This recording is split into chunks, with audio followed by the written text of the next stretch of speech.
Report लागू होगी।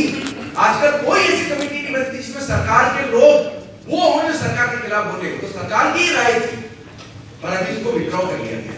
तो इसलिए हम ये भी कहते हैं कि किसी भी किस्म का discrimination in education must be stop, और उसके लिए जरूरी है कि सब लोगों को उनकी जरूरत के मुताबिक स्कॉलरशिप तो मिले ही, पर सबसे पहली कंडीशन है कि केजी से लेकर पीएचडी तक की इंक्लूडिंग प्रोफेशनल एजुकेशन, सारी एजुकेशन फ्री ऑफ कॉस्ट, हम हिंदी में से बोलते हैं मुफ्त ही होनी चाहिए। और इसके अलावा देश के पास कोई दूसरा रास्ता ही नहीं है इसको विश्व गुरु बनाने का। वैसे बाय द वे हम विश्व गुरु क्यों बने? हर देश अपनी शिक्षा व्यवस्था अपने हिसाब से चलाएगा ना। पर आप देखिएगा कोविड के टाइम में 5 देशों ने अपनी अपनी नेशनल एजुकेशन पॉलिसी लागू की, क्योंकि वो वर्ल्ड बैंक की डिक्टेशंस पर लिखी गई, केवल उन पे कुछ स्थानीय बुद्धिजीवियों से भाषा परिवर्तन करा लिया गया, इसलिए बेसिक स्ट्रक्चर सेम।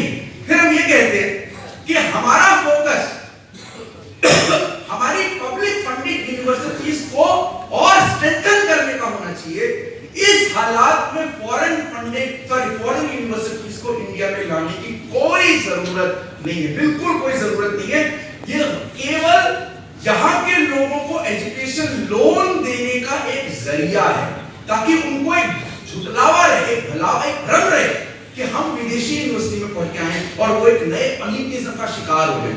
विदेशी यूनिवर्सिटी में एक्चुअली हम बाहर पढ़ने जाते हैं तो वहां के माहौल से हमें लाभ मिलता है, ना केवल वहां के टीचर से। अरे भाई, इंडियन हिस्ट्री को पढ़ाने के लिए रतनलाल जी ज्यादा बेहतर होंगे जर्मनी में बैठा हुआ कोई आई हो। So you need to go to Hindu college rather than to Harvard. I am very clear about it.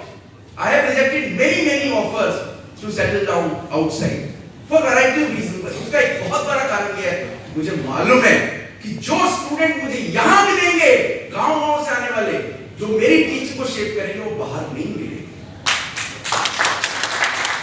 Allahabad उच्च न्यायालय ने 2015 में एक निर्णय दिया था, अगर आप में से कुछ लोग नहीं जानते तो सुन लीजिए। बहुत ही रेवोल्यूशनरी निर्णय था। यह कहा था कि स्टेट से किसी भी फॉर्म में बेनिफिट लेने वाला, सैलरी या परक्यूसाइड, चाहे वो पब्लिक रिप्रेजेंटेटिव हो, ठेकेदार हो या कर्मचारी हो या ऑफिसर हो, वो सब state funded basic education school में ही अपने बच्चों को पढ़ने भेजेंगे। और उनका तर्क ये था कि अगर ऐसा होगा तभी जो पॉलिसी मेकर्स हैं, जो डिसीजन लेने वाला ताकतवर तबका है, वो सरकारी स्कूल पे ध्यान देगा। और उन्होंने सरकार को 6 महीने के अंदर एफिडेविट फाइल करने को कहा था कि आप इसे लागू कर पाए या नहीं कर पाए। आज तक ना केवल उसमें कोई एफिडेविट फाइल हुआ है, कुछ भी नहीं हुआ है। हम ये कहते हैं ना केवल यूपी में, बल्कि एज ए फर्स्ट है। ये अल्टीमेट नहीं, अल्टीमेट तो है common education system, but as a first है एक्चुअली। इलाहाबाद उच्च न्यायालय का वो निर्णय एक नोटिफिकेशन के द्वारा सारे देश में लागू किया जाना चाहिए। हमारा यह भी मानना है कि सारे कॉलेजेस में और यूनिवर्सिटीज में स्टूडेंट्स और टीचर्स यूनियंस के इलेक्शंस कराए जाने चाहिए, उनकी बात सुनी जानी चाहिए। ये कहना इसलिए जरूरी है कि आज देश की तमाम यूनिवर्सिटी और कॉलेजेस में वो इलेक्शंस बैन कर दिए गए। इवन जामिया मिलिया इस्लामिया यूनिवर्सिटी में तो जो टीचर एसोसिएशन का जो सेक्रेटरी थी, उसे सस्पेंड कर दिया। ये वो यूनिवर्सिटी थी जहां पहले उन्होंने दंगे करवाए और जब बाद में वहां के टीचर और स्टूडेंट्स ने उसका विरोध किया तो इन्होंने उस टीचर यूनियन के इलेक्शंस को ही बंद कर दिए। ये ऐसी सरकार।